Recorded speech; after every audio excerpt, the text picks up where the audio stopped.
haddaynu inagu nahay markaa hoggaankii ciidamada qalabka siday xoogga dalka Soomaaliyeed haddaynu saraakiishii hoggaaminta loo carbiyey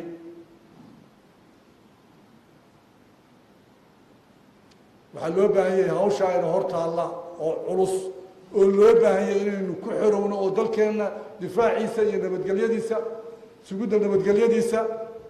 iyo xasiloonidana aynu ku soo celino ciidamada ajnabigana inay kaga baxaan oo inagu dul fadhiya wax badan aad heli lahayd iyaga la siiyaa markaa mudnaantii iyagaa iska leh waxaa leedahay mudnaantii haddayna iyagu joogan waxba kama jiraan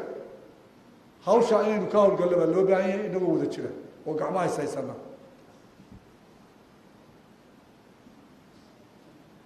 gunaanadka hadalku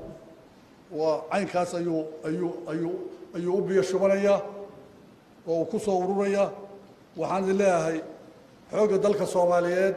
dallacaad badan baa baxday dallacaadda baxday darajooyin kala jaada weeye 200 ugu yaraan oo leyli sarkaala ayaa ciidanka bannaanka hadda ugu maqan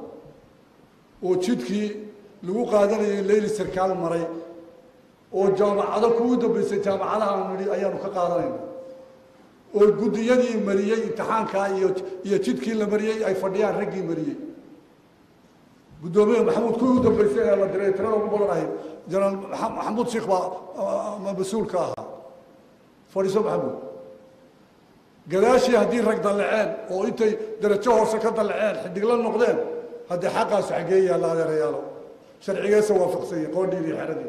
سوس حولك دلك الصومال كجريه واحد بغى توايد امتحانيا امتحان كديك كبحي وايا حدق لنا نقول مايو امتحان كذيك كبعين ولنا 3 سنوات 4 سنوات إلى 6 سنوات حدقت أو مقراضه ننو هبين قليات كوقاته مسورة ويس عدالة ضمامها إلى يرتر وحنا نقول بينا وإذا امتحان يعني كي امتحان كدياروه مركز الله يسوق مقابيه الله يديره الله واي هذا امتحان